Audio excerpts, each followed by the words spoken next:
By Jove, that's a really handsome painting, Holmes. Yes, brushwork is very fine. Painted by, Oliver Wynne. Yes. But I must admit, I think the model's very beautiful, Holmes. A most pleasing form, a woman of great fascination. Indeed. You're admiring the painting. Good. Yes. We think it's very fine, but surely You are Sherlock Holmes, are you not? Yes, that is correct. Mr. Holmes, I'm Esther Wynne. I posed for that painting. I think my husband is a very great artist. But Mr. Holmes, I'm in great trouble. Please, may I call upon you and ask your advice? I think it may be a matter of life or death.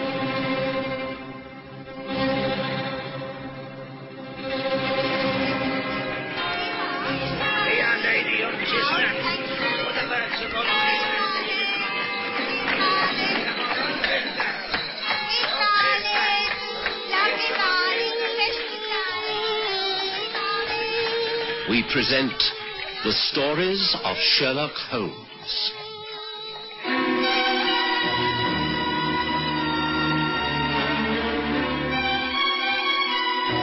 The Mottled Wife.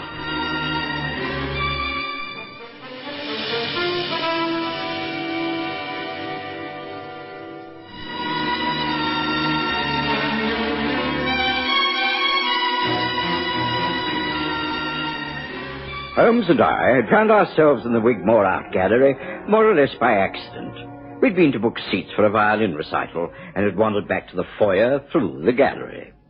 I was quite used to Holmes being recognized in public, but I was aware that this meeting and the lady's request were most unusual.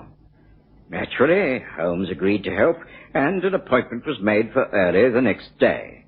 In fact, we had scarcely finished breakfast when Mrs. Hudson showed in Esther Wynne. I had been impressed by her beauty in the painting, but in real life, Mrs. Wynne was far more impressive. It wasn't just the face and figure or the grace with which she moved and the low, husky voice. It was an inner glow that shone through her clear blue eyes, a quiet, controlled animation that gave her personality a compelling sincerity. It was clear that she was, that morning, greatly troubled. Do sit down, Mrs. Wynne. A cup of coffee with sugar will help to put you at your ease. Watson, would you mind? No, of course not, by all means. Now, madam, pray remove your coat and gloves. For although it is still early in the day, it is quite cold. You will not feel the benefit of outer clothing when you leave, unless you do so. Thank you. Now, tell me what it is that disturbs you so much. Well, it's so hard to put into words. Now that I'm here, I don't know how to begin. Everything you say will be treated with the strictest of confidence, I do assure you.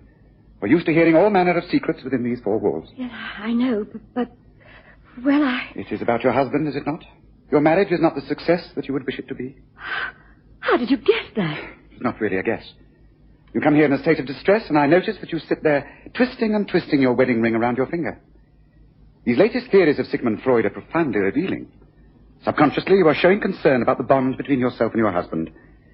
Have the disagreements between you now turned to active violence? You seem to read my mind, Mr. Holmes. No. I notice the bruises upon your wrists, which even the lace sleeves cannot hide. You have been struggling with someone far stronger than you are. Am I right? Do my deductions help you to say what is on your mind? Yes. Yes, they do. You are correct in your assumptions. When I married Oliver, I was extremely happy. He was gaining recognition as a painter. The future looked promising. Somehow, the fame he hoped for didn't materialize. Oh, we were able to buy our house down at Great Rylands.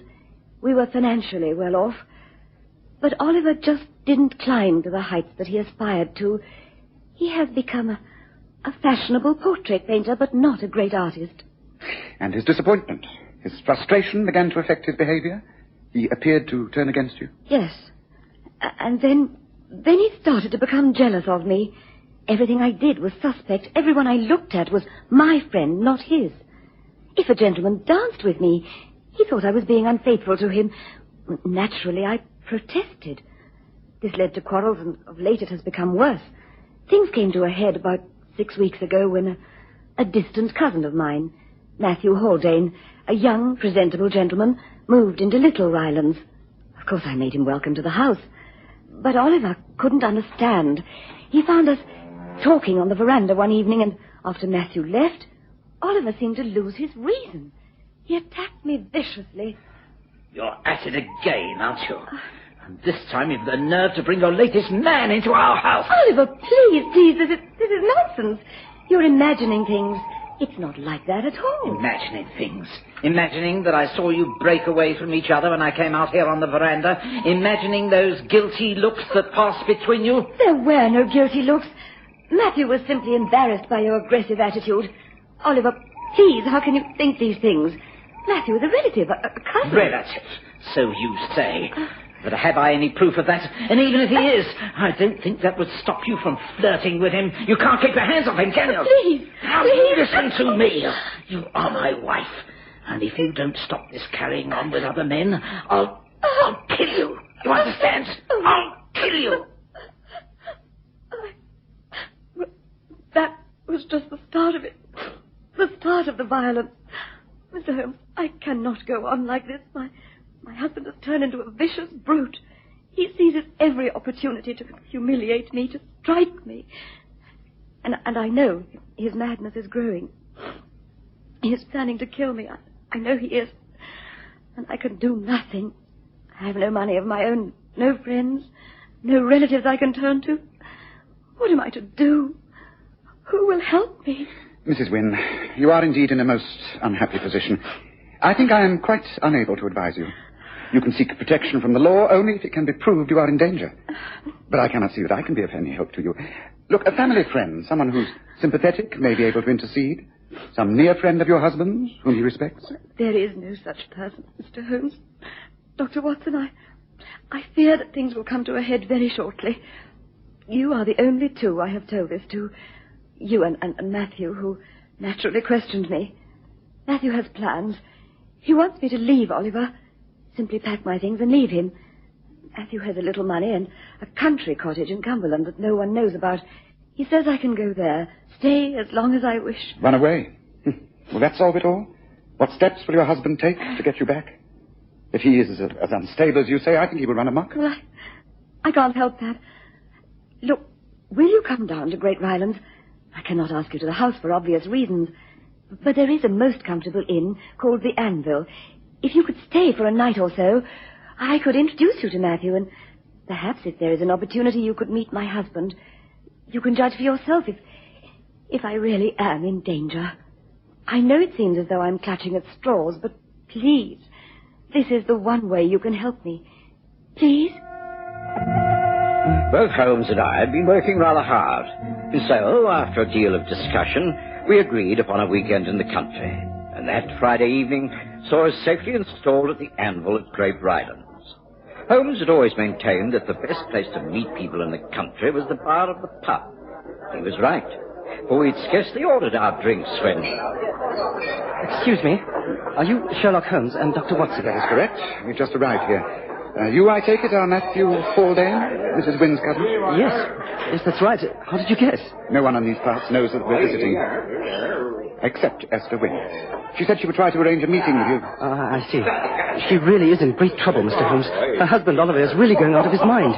We must find a way of solving all this without anyone being hurt. Have you any suggestions? Well, I think you will agree when you know all the facts and see just how Oliver is behaving. But she must leave that house. Would it not be hard for me to assess this without actually calling at their home? It can be arranged. I can take you there in the morning. I will say that you are friends of mine from London who wish to look at some of his more avant-garde paintings, those he's been unable to sell. He'll never be able to refuse that request. Very well, that seems a good plan as any. Thank you. Thank you, Mr. Holmes. Let me buy the next round of drinks and we can drink to a successful conclusion to this very distressing affair. Your good health.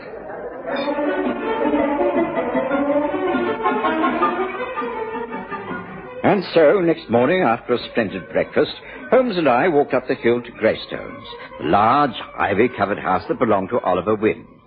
Matthew Haldane was waiting at the gates and showed us up the wide driveway to the Georgian entrance. An elderly butler answered the doorbell. Please, be so kind, Mr. Winter. Good morning, Mr. Haldane. Good morning, Justin. Mr. and Mrs. Wynne are at home, I hope. They are in the studio, Mr. Haldane. Would you care to leave your things here, gentlemen, and follow me? Thank you. This way, please. They started work quite early. I think the master is anxious to complete his latest painting of Mrs. Wynne. Just one moment. Mr. Haldane and some visitors to see you, sir. Some visitors to see you, sir. Mr. Oliver, sir? Sir? Madam? Strange. The door is locked from inside. Here, let me. Esther? Oliver? Is anything wrong? It's Matthew. Open the door. Please, I want to speak to you. It's important. Oliver? Esther? Holmes, something's wrong. You're sure they're both in there, Pearson? Of course. I saw them enter myself. The outside, the studio windows. Come along. Matthew Haldane led the way out of the house and round the garden to where the specially built studio room jutted out. There were large windows. They were fastened from the inside, and the curtains were drawn. But there was a large skylight stretching the length of the room. Matthew climbed up the brick wall, and using the ivy, was able to lie flat and peer down into the studio. He was there but an instant. Oh, no. Holmes, Watson, we've got to get in there. She is there. Esther, lying on the sofa. And she's dead.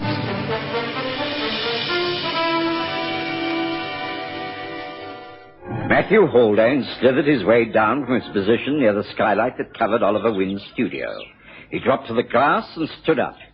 His face was pale, his hands trembling. He repeated what he had shouted to us a moment before. She's lying on the sofa, staring up, looking right at me. But her eyes, they're wide and unblinking. There's blood on her forehead. She is dead. I could tell at a glance. We must break in. The door, is that the only one into the studio? Yes, the one Pearson showed us. It looked a very solid door. I think it's better to break in through these windows. Stand aside. Leave this to me. I think I can reach the key from here. You see, Right, that's got it. In we go. Now, the curtain's back. Let's get some light in here. That's better. Yes, you're right, Watson. What do you think?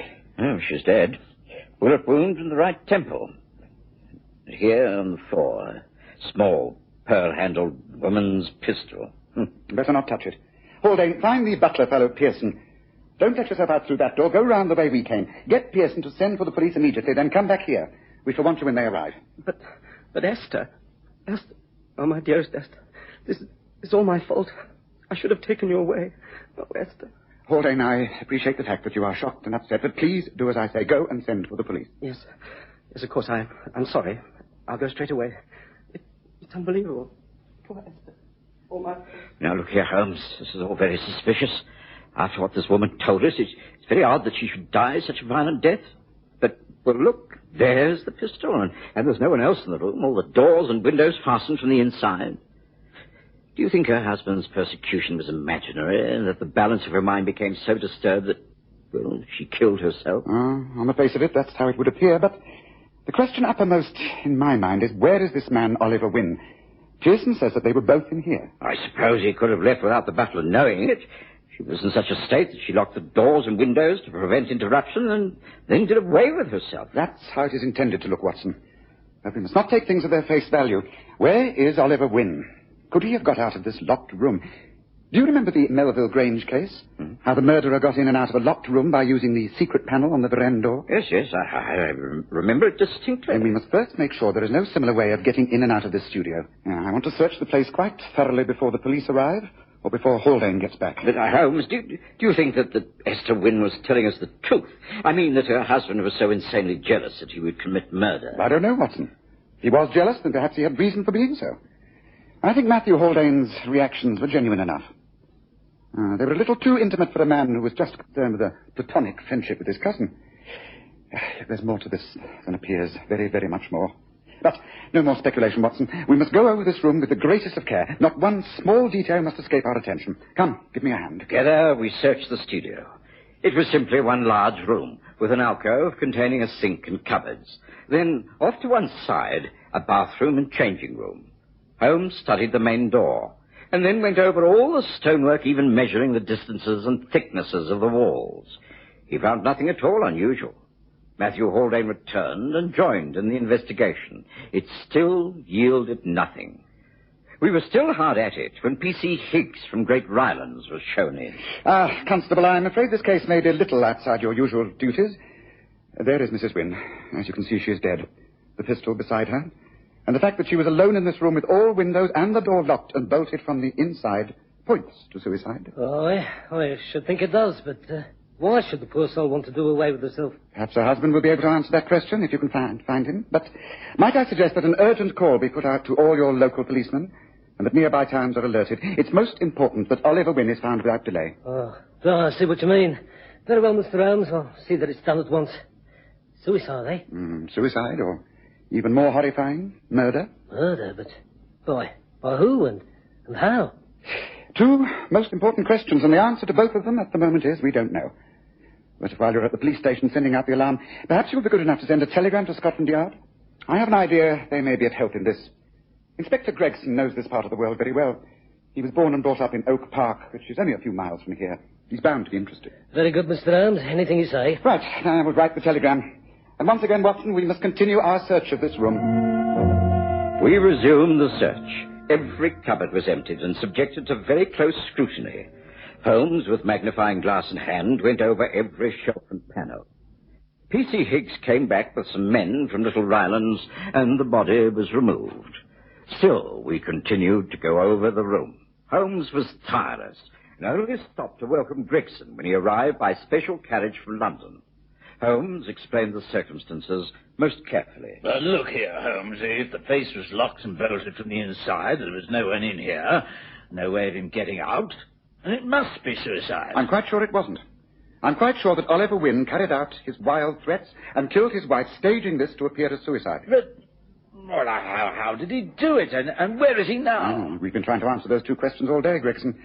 There's only one place we haven't looked, and that's under the floorboards. Oh, but look here. If you're going to pull up the floorboards, it'll take hours, and the man can't have escaped that way. I've already studied them.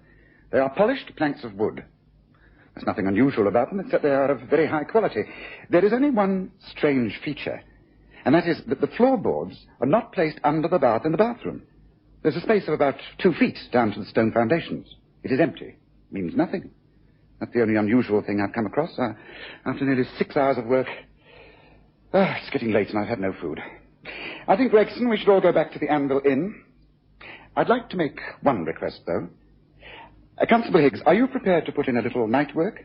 Stay here in this room and don't leave it until we return in the morning? If that's what you want, Mr. Holmes, sir. And the inspector agrees. Yes. And of course I'll stay in this room. Good man. Come on, Watson. I'm starving. We went back to the inn. And for the rest of that day, Holmes was both silent and restive. It was late, very late, when he suddenly started up from his chair, discarded his pipe, and reached for his cloak. We've got to go back, Watson. I have an idea. I've always said that when one has exhausted all the possible explanations for crime, what is left, however absurd and unlikely, it must be the answer. And the answer is, of course, that Oliver Wynne was in that room when his wife died. There was no way that he could leave the room, and so he is still there. Come on. Holmes hurried me up the hill to Greystones. To our surprise, we found Matthew Haldane in the grounds. He also could not rest and had returned to the scene of the crime. Then, to our intense surprise, Pearson, the butler, appeared. Holmes immediately questioned him. Pearson, what are you doing up in here in the hall? It was the constable, Mr. Holmes. Constable Higgs. He's left. I heard movements in the studio. I got up and came down, and I saw the constable leaving, opening the front door and walking down the driveway. What? It can't be. Watson, Haldane, come quickly to the studio at once. We rushed through the house into the studio. It all appeared quite orderly, neat and untouched.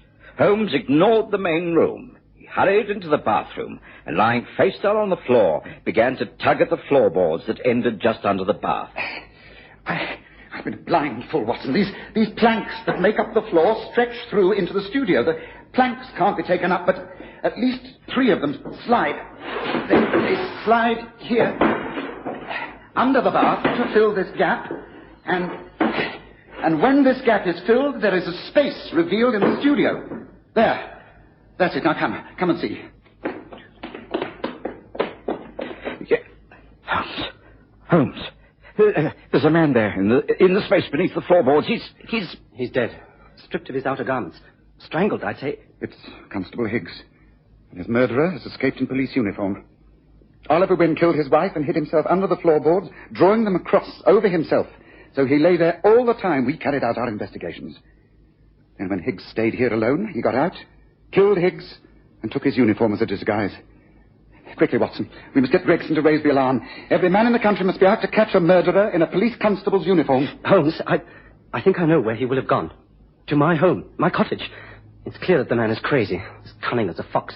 But he has tasted blood, and having killed 2 people, he'll think nothing of killing a third. Me. He knew of my feelings for Esther. He'll be out to kill me now. Please, get Gregson to throw a cordon of men round my cottage, and we will catch him. I know we will. We did exactly as Matthew Haldane asked. Under the supervision of Inspector Gregson, every available man was called upon, and aided by the darkness, we surrounded Haldane's cottage. He was right. Oliver Wynne was lurking in the grounds. The men closed in. Come on out, Wynne. Wynne, are you there? You can't escape? You'll never take me alive. Never! Never! Taking the easy way out. Come on, then. No need for caution any longer. And so, that was that. But Holmes was a very miserable and depressed man. He counted this case amongst his few failures. I should have worked it out 2 hours earlier, Watson. I could have saved that constable's life. Write this down as a bitter failure, Watson. I did my best, but for once my best was not good enough. Come, let's go home.